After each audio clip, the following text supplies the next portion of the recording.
right. Hi, everyone. So we have a pretty big task today. We're going to be looking at this article, and if you don't have it open, you can go back to your Canvas and let's see if I still have it. You can click right here on this link right here, and it'll open it up, or you can just view my screen, whatever works for you. So what we're going to be doing is we're going to be completing a close reading of this passage. So I'm going to need you to just pay attention, enjoy it, make the best of it. To start us off, if you can go grab your Hope Chest book. If you don't have it beside you, click pause, go grab it. We're flipping to page 68, and we're going to read this bottom paragraph right here on page 68, starting with Miss Paul. So you can be with me, page 68, starting with Miss Paul. Here we go. Miss Paul meant Alice Paul. Violet realized with a jolt as the famous woman came out to greet them. Violet had heard of Alice Paul. Flossie had read about her in the newspapers, about how she had organized the nationwide fight for the Susan B. Anthony Amendment, about the women picketing in front of the White House and being attacked by bystanders and soldiers and finally being hauled off to jail. Flossie had made Violet read in the paper Miss Alice Paul's description of how she'd been force-fed by the jailers when she went on a hunger strike. Violet's throat had ached in sympathy for hours after she read it. Even though she knew that Mother and Father did not approve of the suffragists like Miss Paul and Chloe, Violet had been annoyed at Flossie for making her read it. She would rather not have known about something that made her feel so uncomfortable. Okay, so that right there was about Alice Paul and how she was picketing at the White House and got arrested. She was a women's rights suffragist, like who we're reading about in our text. Here's a picture of her in case you're wondering. And she's very famous for her voice in all of these women's rights. So if I jump back here, you can see that now we're going to begin reading this article. Again, you can either have it up on this screen and read it with me or have another tab open and hear my voice in the background. So the first thing we're going to do is we're going to read this entire text. Think about what the gist is as I'm reading it. Here we go. Women started parading in front of the White House for women suffrage. Sorry, this is August 28th, 1917. That's an important date. Back up. Start over. Here we go.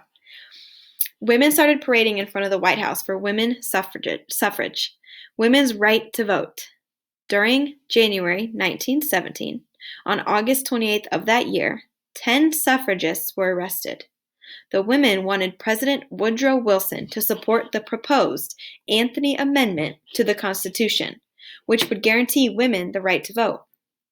They started off standing silently, holding picket signs reading, "Mr. President, what will you do for women's suffrage? And how long must women wait for liberty?" Riding through the White House gates, his wife by his side, President Wilson customarily tipped his hat to the protesters. Between June and November 1917, 218 protesters from 26 states were arrested and charged with obstructing sidewalk traffic outside the White House gates.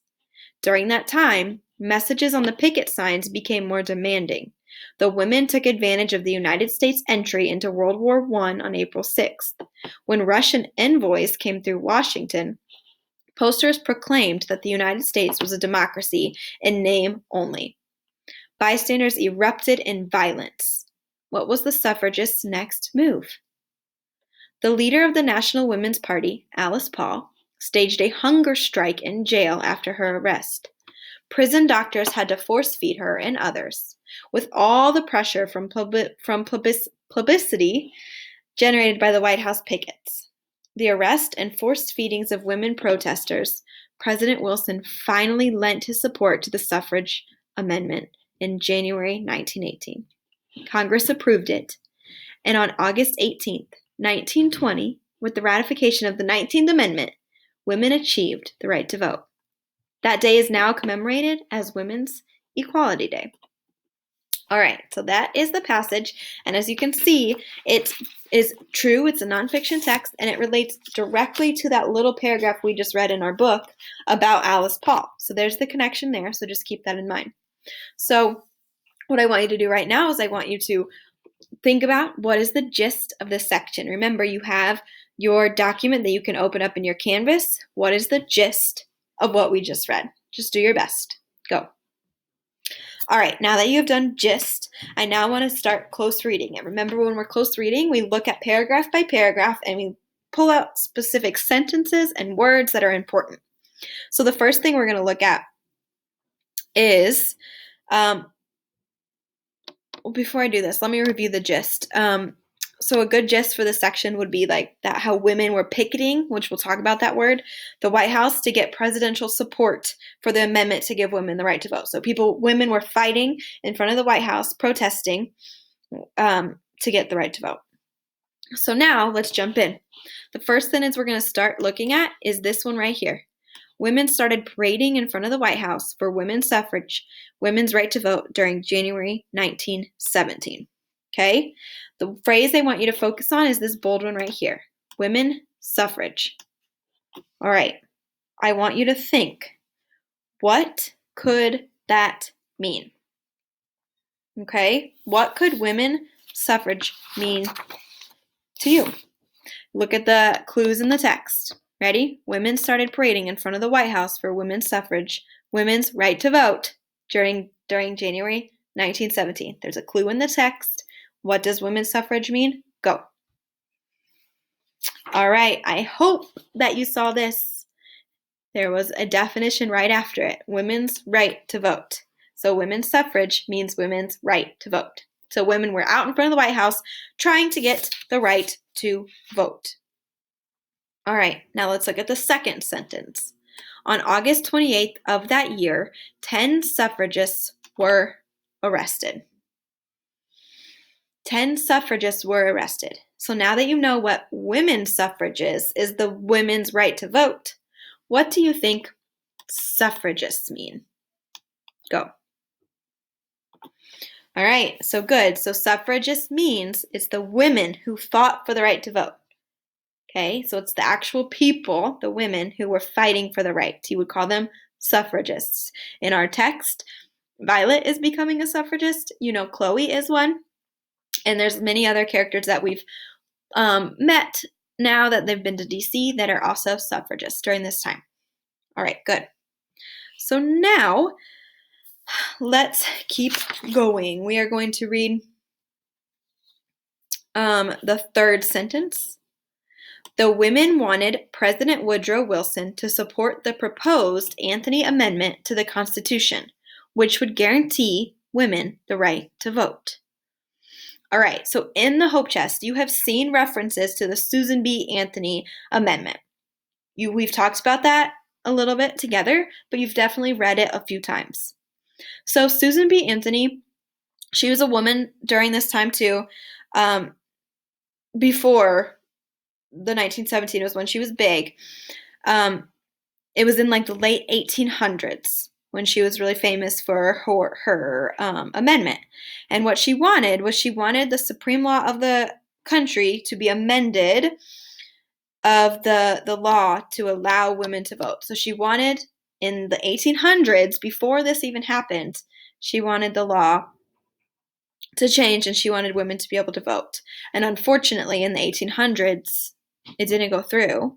And so now there's all these women in the 1917s who are fighting again for this to go through. Okay? So question 3 that I have for you is, what did the suffragists want? So you know what women's suffrage is. You know who the suffragists were. What did they want? Go. All right, good. So now that you know what they want, hopefully you got it right. You know that women suffragists, they want the right to vote, right? They want the president to support the Susan B. Anthony Amendment. The Susan B. Anthony Amendment is giving women the right to vote. All right, let's keep going. So we're going to read the rest of this paragraph right here. They started off standing silently, holding picket signs reading, "Mr. President, what will you do for women's suffrage? And how long must women wait for liberty?"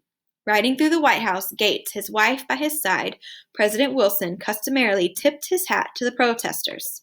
I'm going to scroll down here and I want you to look at this photo.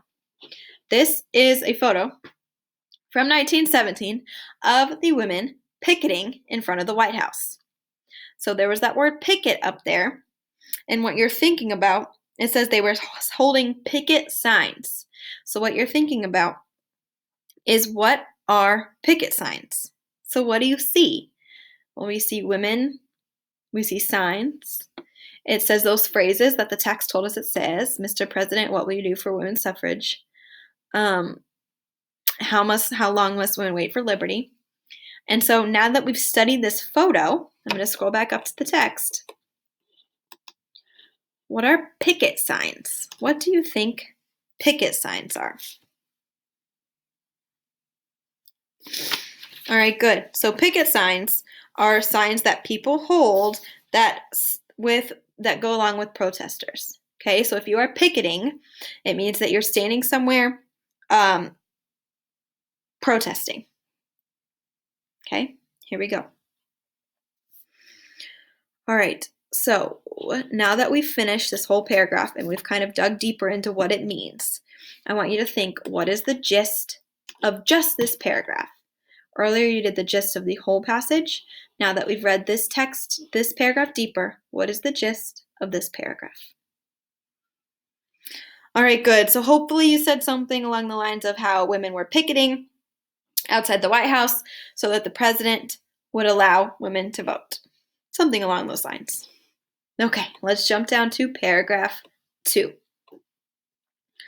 So paragraph 2, we're going to start the same way we did before. We're going to read the underlined sentence. So between June and November 1917, sorry, I'm reading that wrong. Between June and November 1917, 218 protesters from 26 states were arrested and charged with obstructing sidewalk traffic outside the White House gates. So read that sentence to yourself again and think about, why were women arrested and charged? All right, good. Hopefully you understood that they're arrested and charged because they were blocking the sidewalk in front of the White House. We saw in that picture below that they're in front of the White House, and here it doesn't look like they were blocking the sidewalk, but maybe after this they moved back here and blocked the sidewalk and then got arrested. All right. So think about that underlined question, that underlined sentence again, and I'm going to ask you another question. So what does the underlined sentence tell you about who supported women suffrage? Go.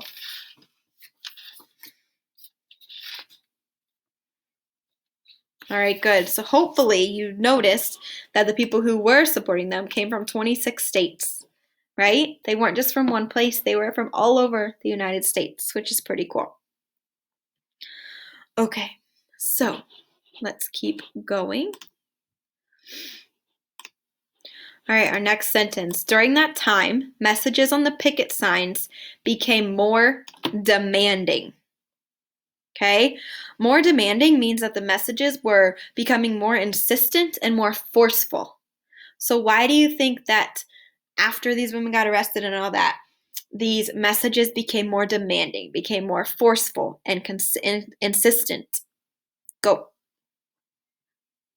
All right, so hopefully you said something along the lines of, because nothing was changing, right? Women were just getting arrested. No one was changing any laws about women voting. So the suffragists were becoming angrier, and so their signs became more demanding. All right, let's read the rest of this paragraph.